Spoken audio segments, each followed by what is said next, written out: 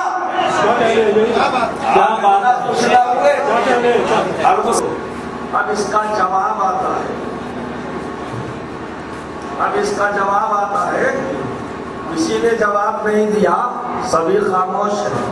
جواب دیا جمعیت العلماء ہند کے مولانا ارشد مدنی صاحب۔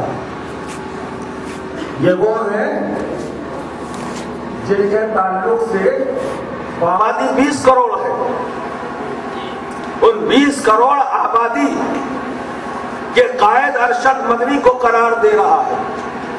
دوستو، ابھی تو یہی نہیں فیصلہ ہو سکا کہ 10-12% جو وہابی کمیونٹی کی آبادی ہے، اس محمد بن عبد الوہاب کی ایک ایسی تحریک کو بدنام کرنے کی مضمون کوشش کر بیٹھے جو انگریزی تسلط کے خلاف تھی۔ دور دور تک کہیں کوئی یہ واقعہ نہیں ملتا۔ اور دوستو، یہ وہ حقائق ہیں جو چھپے